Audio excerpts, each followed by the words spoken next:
Hey there YouTube, Wrestling Optimus here, back with another action figure review.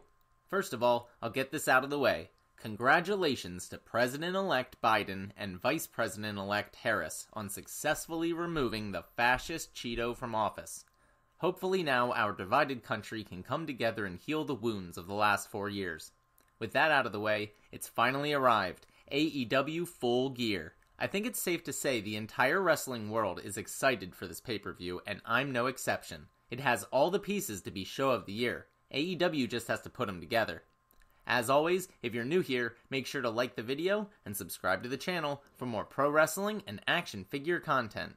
Now, we're headed into my custom dailies place, so for our recap and review, let's take it over to the action figures.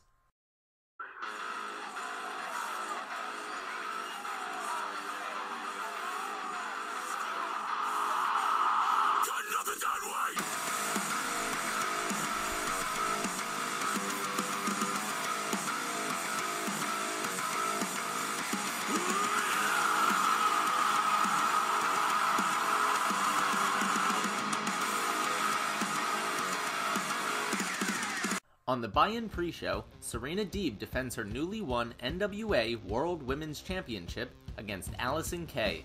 SERENA is great, and this match was a really good way of warming up the fans for everything that followed.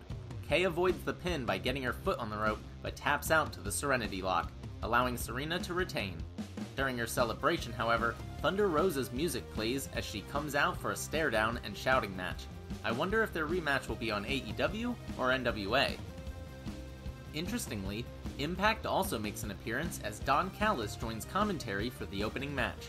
This lends further credence to rumors that the two companies might be developing a working relationship. I say, open that forbidden door. In a very surprising move, we open the main show with the finals of the Eliminator Tournament between Kenny Omega and Hangman Adam Page. The Sweeper Girls are back again for Omega's extravagant entrance, which includes fitting accolades such as he's headlined more pay-per-views, won more matches, has a better winning percentage, and has 8 more years experience than Adam Page. He also has a 1-0 record against the Hangman who lives near, but not in, North Carolina. At the start, Kenny offers his hand in respect, but Hangman refuses to shake it. A big part of the story is that the former tag team partners know each other's moves so well that they always have a counter.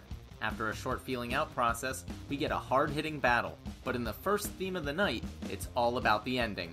Page goes for the buckshot lariat only for Omega to duck at the last second and hit 2 straight V-triggers.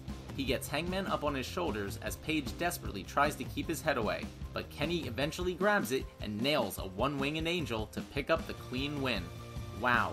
Don't get me wrong, I liked that ending, and it makes the most sense. I just have no idea where Hangman goes from here. As he alluded to on Dynamite, his character is so defeated right now, all he has is alcohol, and due to my family history with it, I don't necessarily want to see an alcoholism angle. The entire Dark Order, minus Brody Lee, joins number 4 John Silver as he gets set to take on Orange Cassidy, accompanied by Best Friends. After the introductions though, everyone heads to the back.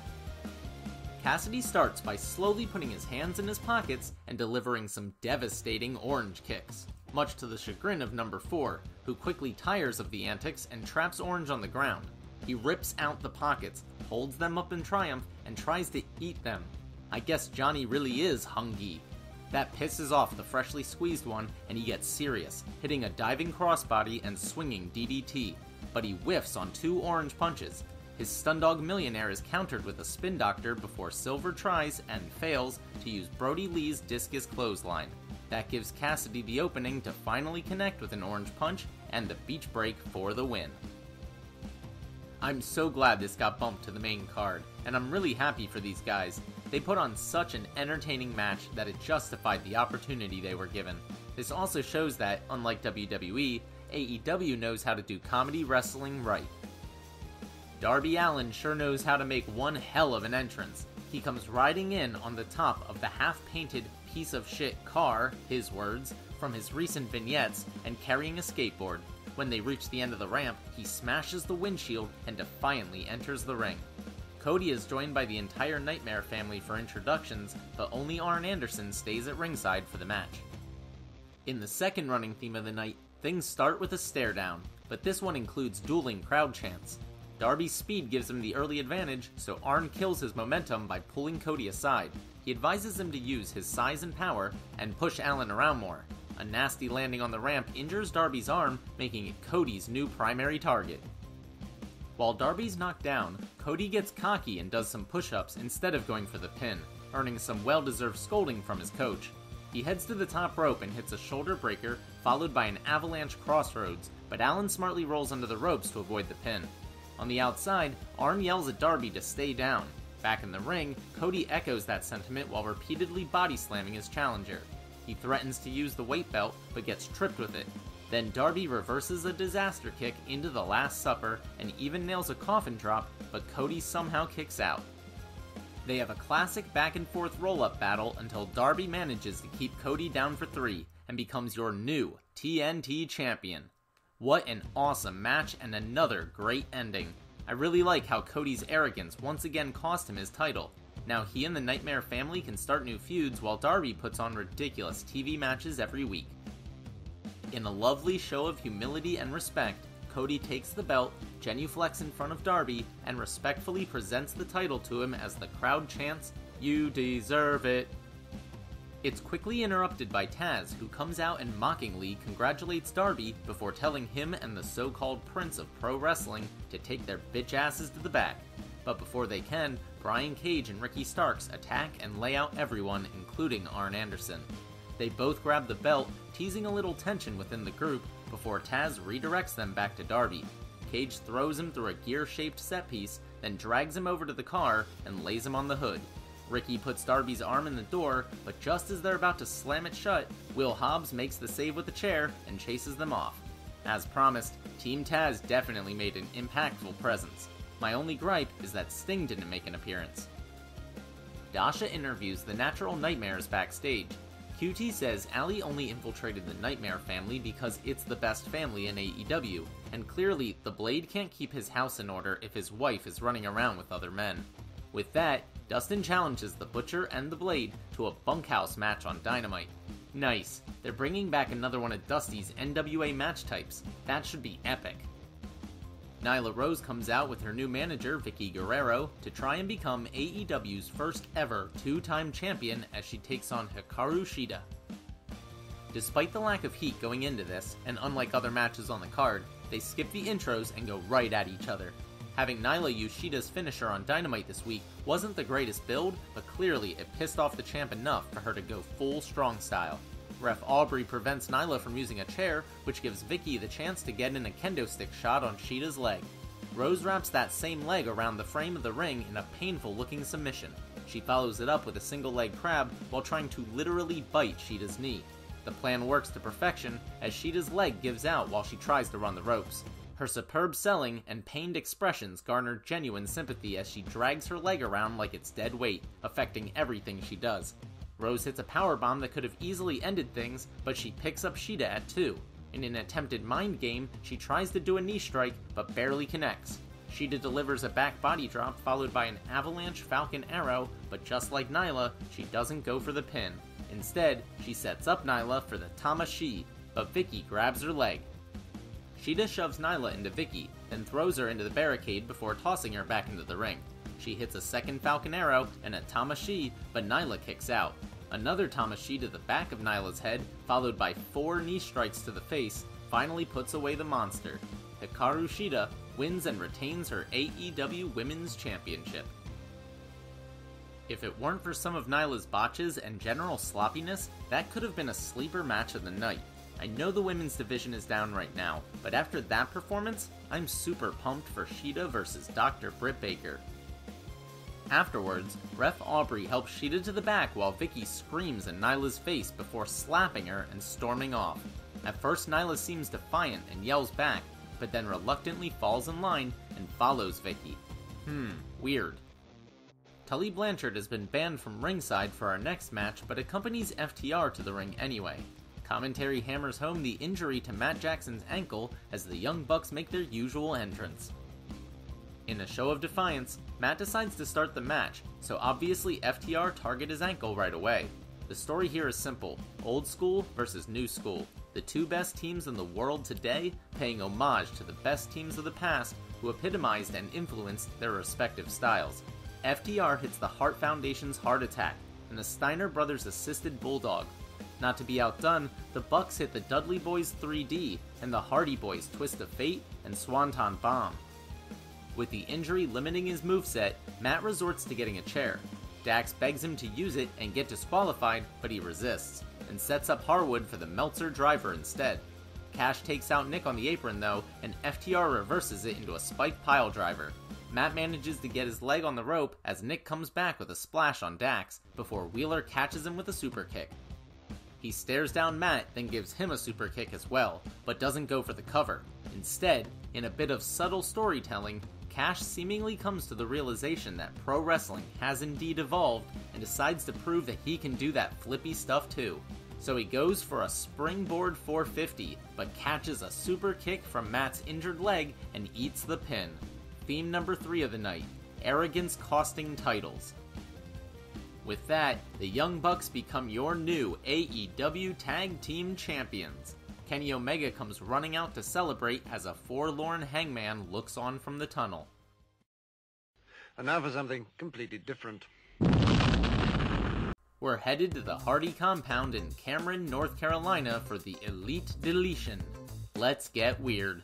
Sammy pulls up in a golf cart labeled Spanish God, while Matt speaks with someone on the phone about his premonition for tonight.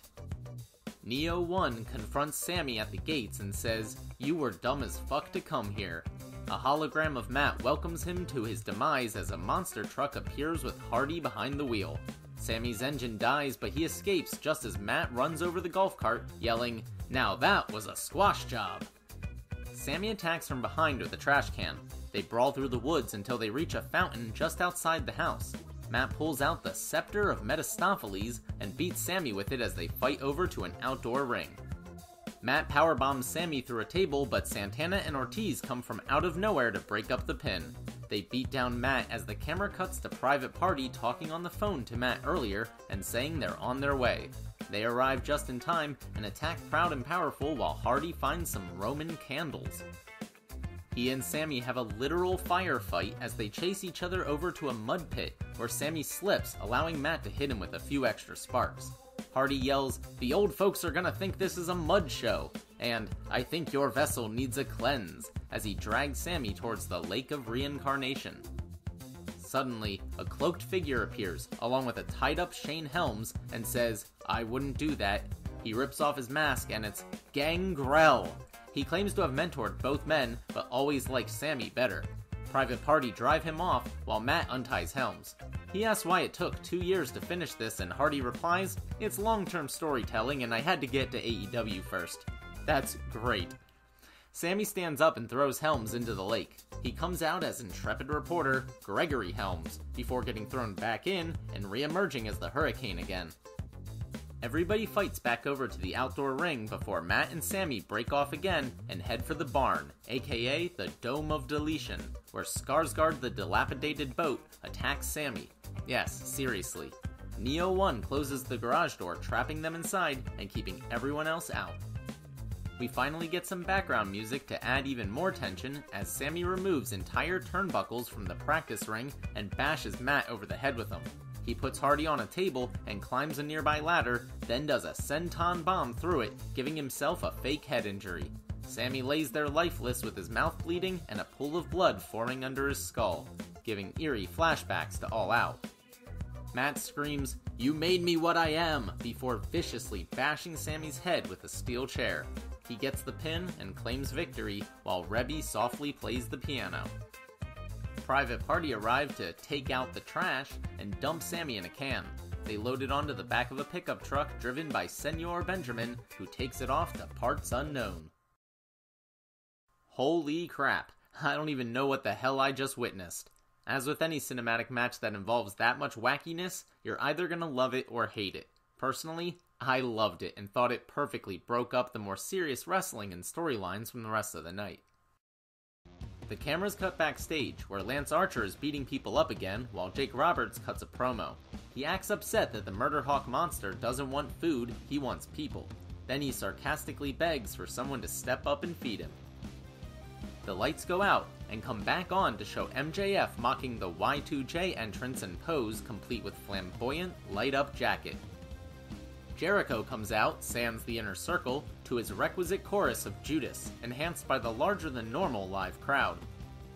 They start with slaps to the face instead of a handshake. When MJF mocks the crowd, Jericho pulls him out and throws him into a barricade.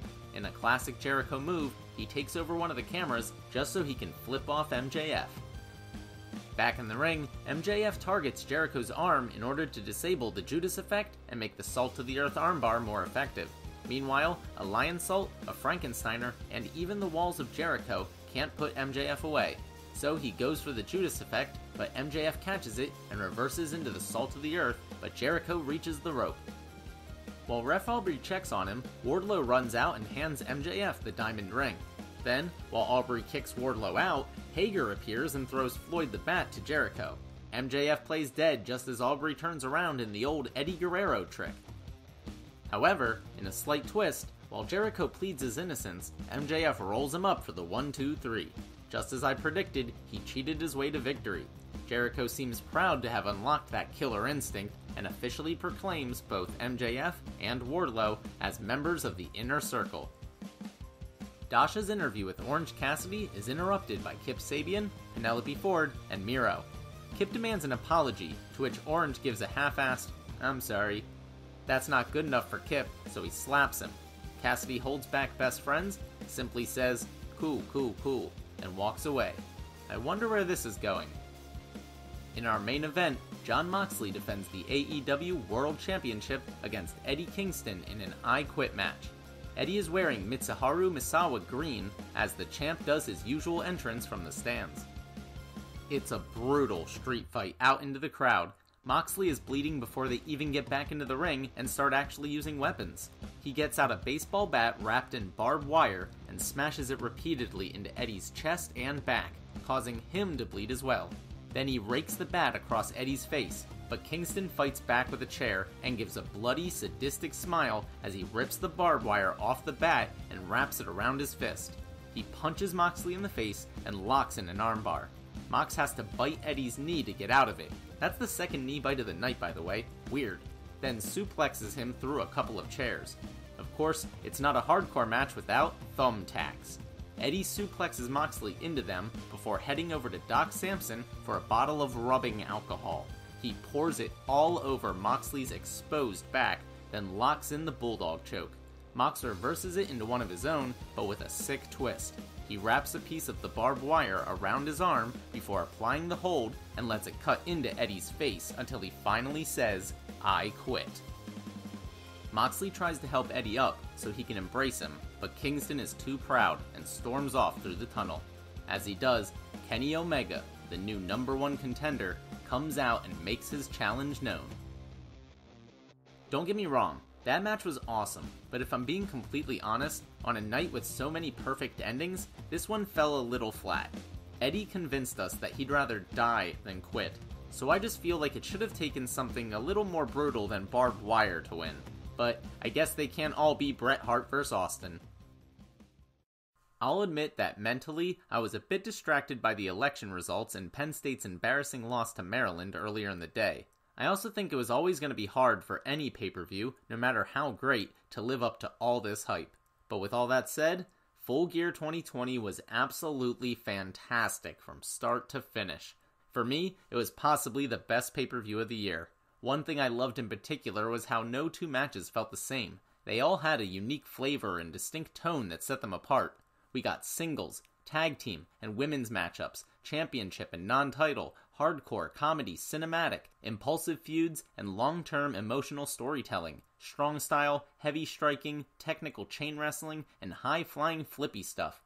It was a smorgasbord of sports entertainment with a little bit of something for everyone. I can't remember the last time a wrestling promotion pulled that off so successfully. Alright, that will do it for AEW Full Gear. Thanks so much for watching. Let me know what you thought in the comments down below.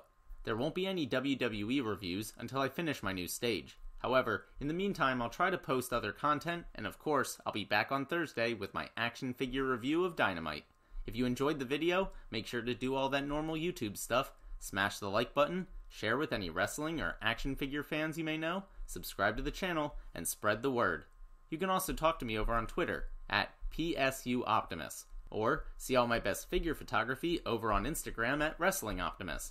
If you haven't seen last week's Dynamite review, you can check that out right here. But until next time, I've been Wrestling Optimus, and I'll catch you later.